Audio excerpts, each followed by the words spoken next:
বড়ো ডাঙৰীয়াই নিজৰ নিৰ্বাচনী ষ্টাৰত লাফিকুল ইছলাম আহমেদৰ হত্যাকাৰীক গ্ৰেপ্তাৰ কৰা হ'ব বুলি স্পষ্টভাৱে উল্লেখ কৰিছিল। কিন্তু আজি 7টা বছৰ পাৰ কৰি 8টা বছৰত ভৰি দিলে এতিয়ালৈকে লাফিকুল ইছলাম আহমেদৰ হত্যাকাৰীক গ্ৰেপ্তাৰ কৰা নহ'ল। বৰ্তমানৰ বিটিচি পৰিষদখন প্ৰমোদ বড়ো ডাঙৰীয়াৰ নেতৃত্বাধীন যিখন বিটিচি পৰিষদ, সেই পৰিষদখনে বিটিচি অঞ্চলৰ সৰ্বস্তৰৰ জনগণৰ আশা আকাংক্ষা পূৰণ কৰাত ব্যৰ্থ হোৱা যেন আমাৰ অনুভৱ হৈছে। সজোৰে দাবী উত্থাপন কৰিছোঁ যে বিটিচি চুক্তিৰ 4.3 দফা অনুসৰি বিটিচি অঞ্চলত 2003 চনৰ 10 ফেব্ৰুৱাৰীৰ আগৰে পৰা যিখিনি পৰিয়াল যিখিনি মাটিত এতিয়ালৈকে ভূমিপট্টা নোপোৱাকৈ বসবাস কৰি আছে, সেই পৰিয়ালসমূহ শীঘ্ৰে এক পূৰ্ণাংগ আইনী ভূমি জৰীপৰ জৰিয়তে ভূমিপট্টা প্ৰদানৰ ব্যৱস্থা কৰক। আমি দাবী উত্থাপন কৰিছোঁ যে বিটিচিত দ্বিগোষ্ঠীয় সংঘৰ্ষ, গোষ্ঠীয় সংঘৰ্ষ, উগ্ৰপন্থীৰ আক্ৰমণত যিসমূহ পৰিয়াল আক্ৰান্ত হৈছিল, যিসমূহ পৰিয়ালৰ ব্যক্তি নিহত হৈছিল, অপহৃত হৈছিল, সেই পৰিয়ালসমূহ সম্পূৰ্ণভাৱে ক্ষতিপূৰণ আৰু পুনৰ সংস্থাপনৰ ব্যৱস্থা কৰিব লাগে। যে কোনো কাৰণতে যাতে বিটিচি অঞ্চলৰ অসমীয়া মাধ্যমৰ অপ্ৰাদেশিকৃত বিদ্যালয় বা মহাবিদ্যালয়সমূহ বঞ্চিত কৰা নহয়।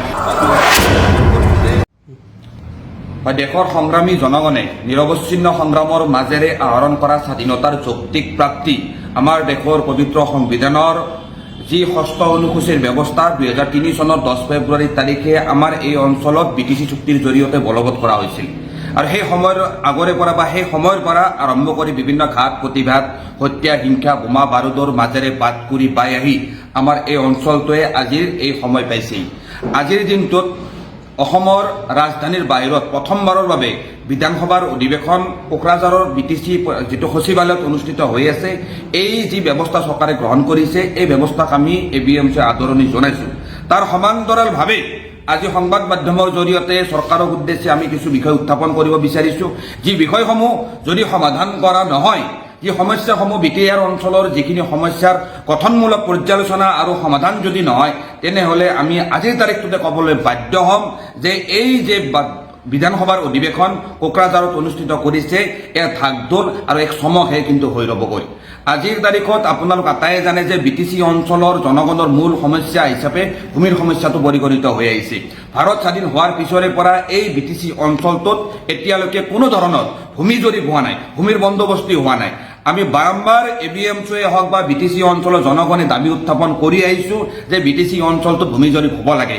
আজিৰ তাৰিখত এই বিটিচি অঞ্চলটোত লাখ লাখ পৰিয়াল, য'ত বড়ো জনগোষ্ঠীৰ পৰিয়াল আছে, মুছলমান পৰিয়াল আছে, আদিবাসী পৰিয়াল আছে, হিন্দীভাষী পৰিয়াল আছে, বাঙালী সম্প্ৰদায়ৰ পৰিয়াল আছে, বিভিন্ন ৰাজবংশী পৰিয়াল আছে, বিভিন্ন জাতি জনগোষ্ঠীৰ কেইবা লাখ পৰিয়ালে আজিৰ তাৰিখত বিটিচিত ভূমিৰ পট্টা নোপোৱাকৈ বসবাস কৰি আছে। আজিৰ তাৰিখত আপুনি বিটিচি অঞ্চলৰ উত্তৰ অংশলৈ যাওক, তাত বেছিভাগ পৰিয়ালৰ নামত কোনো ধৰণৰ ভূমিৰ পট্টা নাই। আমি বাৰম্বাৰ ABMC দাবী উত্থাপন কৰি আহিছোঁ, কাৰণ যিটো ব্যৱস্থাৰ জৰিয়তে, যিখন চুক্তিৰ জৰিয়তে বিটিচি অঞ্চলটো বা আজিৰ এই বিটিআৰ গঠন হৈছে, এই বিটিচি চুক্তিৰ 4.3 দফাত স্পষ্টভাৱে উল্লেখ আছে যে 2003 চনৰ 10 ফেব্ৰুৱাৰীৰ আগৰে পৰা এই অঞ্চলত বসবাস কৰা প্ৰতিটো জাতি জনগোষ্ঠীৰ প্ৰতিটো পৰিয়ালৰ মাটিৰ অধিকাৰ 100% সুৰক্ষিত থাকিব। সেইকাৰণে আজি 17 ফেব্ৰুৱাৰী যিদিনাখন কোকৰাঝাৰত আমাৰ অসমৰ বিধানসভাৰ বাজেট অধিৱেশন অনুষ্ঠিত হৈছে, এই দিনটোত ABMC আকৌ সজোৰে দাবী উত্থাপন কৰিছোঁ যে বিটিচি চুক্তিৰ 4.3 দফা অনুসৰি বিটিচি অঞ্চলত 2003 চনৰ 10 ফেব্ৰুৱাৰীৰ আগৰে পৰা যিখিনি পৰিয়াল যিখিনি মাটিত এতিয়ালৈকে ভূমিপট্টা নোপোৱাকৈ বসবাস কৰি আছে, সেই পৰিয়ালসমূহ শীঘ্ৰে এক পূৰ্ণাংগ আইনী ভূমি জৰীপৰ জৰিয়তে ভূমিপট্টা প্ৰদানৰ ব্যৱস্থা কৰক। তাৰ সমান্তৰালভাৱে আপোনালোক আটায়ে জানে যে বিটিচি অঞ্চলটোত বিভিন্ন অজনজাতি মানুহৰ কিনা বেচাৰ অনুমতি ক্ষেত্ৰত বিভিন্ন জটিলতা দেখা গৈছে। সেয়েহে আমি ABMC দাবী উত্থাপন কৰিছোঁ যে বিটিচি অঞ্চলত আইনীভাৱে যিখিনি কিনা বেচাৰ অনুমতি বা যিখিনি কিনা বেচাৰ অধিকাৰ এই বিটিচি অঞ্চলৰ ৰাইজে পাব লাগে, সেই অধিকাৰত যাতে কোনো ধৰণৰ জটিলতা সৃষ্টি কৰা নহয়, এই গতিশীল পৰ্যায়ৰ মাজেৰে বিটিচিৰ ভূমি সমস্যাৰ সমাধান কৰিব লাগে। তাৰ সমান্তৰালভাৱে আপোনালোক আটায়ে জানে যে 1993 চনৰ পৰা আৰম্ভ কৰি 2014 চনলৈকে বিটিচি অঞ্চলত কেইবাটাও নৃগোষ্ঠীয় সংঘৰ্ষৰ ঘটনা সংঘটিত হৈ গৈছিল। এই গোষ্ঠীগত সংঘৰ্ষত, এই নৃগোষ্ঠীয় সংঘৰ্ষত এই বিটিচি অঞ্চলৰ হেজাৰ হেজাৰ পৰিয়াল ইণ্টাৰনেলি ডিছপ্লেচ হৈছিল, আভ্যন্তৰীণভাৱে বিচ্ছুৰিত হৈছিল। আৰু আজিৰ তাৰিখলৈকে 1993 চনৰ পৰা আজিৰ তাৰিখলৈকে বৰ্তমান বিটিচি অঞ্চলৰ পৰা বিভিন্ন পৰিয়াল নিজৰ ঘৰ বাৰী এৰি পলাই গৈ ধুবুৰী বঙাইগাঁও বিভিন্ন অঞ্চলত আজিৰ তাৰিখলৈকে অঘৰী জীৱন যাপন কৰিছে। আমটেকা, কয়লামলীয়া, বেংতল আদি অঞ্চলৰ হেজাৰ হেজাৰ পৰিয়াল আজিৰ তাৰিখত বঙাইগাঁও, ধুবুৰী, হাপাচৰা আদি অঞ্চলত অঘৰী জীৱন যাপন কৰি আহিছে। 17টা বছৰ হাগ্ৰামা মহিলাৰী ডাঙৰীয়া নেতৃত্বাধীন বিটিচি পৰিষদখন আৰু আজি প্ৰায় 5টা বছৰ প্ৰমোদ বড়ো ডাঙৰীয়া নেতৃত্বাধীন বিটিচি পৰিষদখনে এতিয়ালৈকে তেখেতসকলে যি প্ৰতিশ্ৰুতি দিছিল যে এই গোষ্ঠী সংঘৰ্ষত ক্ষতিগ্ৰস্ত পৰিয়ালসমূহক ক্ষতিপূৰণৰ ব্যৱস্থা কৰা হ'ব, পুনৰ সংস্থাপন দিয়া হ'ব, সেই প্ৰতিশ্ৰুতি তেওঁলোকে পালন নকৰিলে। সেইবাবে আমি দাবী উত্থাপন কৰিছোঁ যে বিটিচিত নিগোষ্ঠীয় সংঘৰ্ষ, গোষ্ঠী সংঘৰ্ষ, উগ্ৰপন্থীৰ আক্ৰমণত যিসমূহ পৰিয়াল আক্ৰান্ত হৈছিল, যিসমূহ পৰিয়ালৰ ব্যক্তি নিহত হৈছিল, অপহৃত হৈছিল, সেই পৰিয়ালসমূহক সম্পূৰ্ণভাৱে ক্ষতিপূৰণ আৰু পুনৰ সংস্থাপনৰ ব্যৱস্থা কৰিব লাগে। এই দাবী আমি ABMC সজোৰে ইতিমধ্যে উত্থাপন কৰি আহিছোঁ। আজিও আমি সেই দাবী সজোৰে উত্থাপন কৰিছোঁ। আজি আপোনালোক আটাই জানে যে এই বিটিচি অঞ্চলটোত আজিৰ তাৰিখত যি BTR চুক্তিৰ কথা আলোচনা হৈ আছে, আজি BTR চুক্তিৰ যিটো 6.3 দফাত স্পষ্টভাৱে লিখা আছে যে বিটিচি অঞ্চলৰ অপ্ৰাদেশিকৃত বিদ্যালয় আৰু মহাবিদ্যালয়সমূহ শীঘ্ৰে প্ৰাদেশিকৰণৰ ব্যৱস্থা কৰা হ'ব। কিন্তু আজিৰ তাৰিখত যিখিনি কুচকাৱাজ বিটিচি অঞ্চলত চলিছে, চৰকাৰে নিখিল বড়ো ছাত্ৰ সন্থা, বড়ো সাহিত্য সভাক দায়িত্ব প্ৰদান কৰি বিটিচি অঞ্চলত যিসমূহ অপ্ৰাদেশিকৃত বিদ্যালয় বা মহাবিদ্যালয় আছে, তাৰ ভিতৰত একমাত্ৰ বড়ো মাধ্যমৰ বিদ্যালয় বা মহাবিদ্যালয়সমূহ প্ৰাদেশিকৰণ আগবাঢ়িবলৈ যি চৰ্চা চলিছে, তাত আমি ABMC দাবী জনাইছোঁ যে কোনো কাৰণতে যাতে বিটিচি অঞ্চলৰ অসমীয়া মাধ্যমৰ অপ্ৰাদেশিকৃত বিদ্যালয় বা মহাবিদ্যালয়সমূহক বঞ্চিত কৰা নহয়। BTR চুক্তিৰ 6.3 দফা অনুসৰি বড়ো মাধ্যমেই হওক, অসমীয়া মাধ্যমেই হওক বা যিকোনো মাধ্যমৰে যিসমূহ অপ্ৰাদেশিকৃত বিদ্যালয় মহাবিদ্যালয় আছে, সেইসমূহ প্ৰাদেশিকৰণৰ ব্যৱস্থা কৰিবলৈ আমি ABMC দাবী উত্থাপন কৰিছোঁ।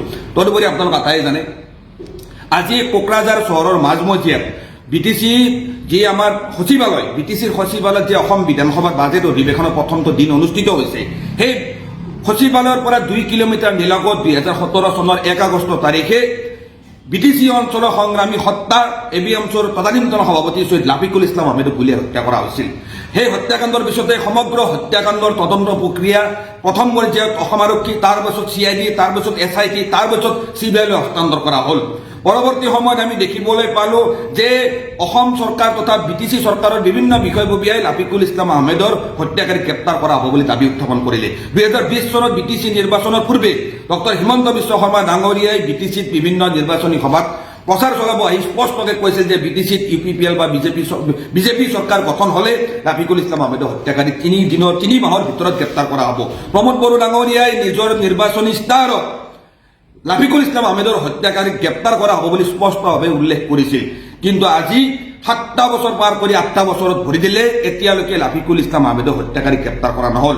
যি সময়ত প্ৰমোদ বড়ো ডাঙৰীয়া এপছৰ সভাপতি হৈ আছিল, সেই সময়ত লাফিকুল ইছলাম আহমেদ ডাঙৰীয়া ABMCৰ সভাপতি হৈ আছিল। আজি প্ৰমোদ বড়ো ডাঙৰীয়া বিটিচি চিফ, কিন্তু লাফিকুল ইছলাম আহমেদ ডাঙৰীয়াই যি সচিবালয়ত বিটিচি চিফ হৈ প্ৰমোদ বড়ো বহি আছে, সেই সচিবালয়ৰ পৰা 2 কিলোমিটাৰ নিলগত প্ৰাণ আহুতি দিব লগা হ'ল। আৰু সেইজন লাফিকুল ইছলাম আহমেদে এতিয়ালৈকে ন্যায় নাপালে।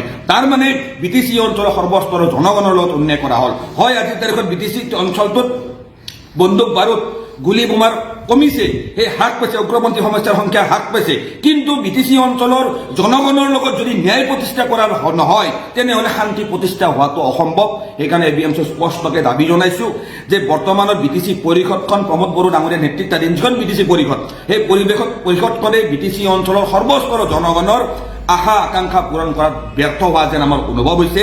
আমি ABMC স্পষ্ট কৰি দিব বিচাৰিছোঁ যে এই অঞ্চলৰ জনগণৰ সৰ্বাংগীন উন্নয়ন অবিহনে বিটিচিৰ সৰ্বাংগীন উন্নয়ন সম্ভৱ নহয়। বিটিচি অঞ্চলত শান্তি প্ৰতিষ্ঠা হ'ব লাগে। আমি পিচফুল কোএক্সিষ্টেন্সত বিশ্বাস কৰোঁ। এই অঞ্চলৰ বড়ো, ৰাভা, তাৰ যিসমূহ জাতি জনগোষ্ঠী আছে, মুছলমান, ৰাজবংশী, আদিবাসী, প্ৰতিটো জাতি জনগোষ্ঠীৰ পৰিয়ালে ভূমিৰ অধিকাৰ পাব লাগে। চক্ৰ বিষয়ৰ কাৰ্যালয়সমূহত যি চিঠা নামজাৰি ব্যৱস্থা চলি আছে, সেই চিঠা নামজাৰি ব্যৱস্থা আকৌ এবাৰ বিটিচি চক্ৰ বিষয়াৰ কাৰ্যালয়লৈকে লৈ আনিব লাগে, যি ব্যৱস্থা ইতিমধ্যে বন্ধ কৰি থোৱা আছে। তদুপৰি আমি ABMC স্পষ্টভাৱে দাবী উত্থাপন কৰিছোঁ যে বিটিচি অঞ্চলটোত 2003 চনৰ 10 ফেব্ৰুৱাৰীৰ আগৰে পৰা যিখিনি ঠাইত যিখিনি পৰিয়াল এতিয়ালৈকে ভূমিপট্টা নোপোৱাকৈ বসবাস কৰি আছে, প্ৰতিটো পৰিয়ালক 100% ভূমিপট্টা প্ৰদানৰ ব্যৱস্থা কৰিবলৈ ABMC দাবী জনাইছোঁ।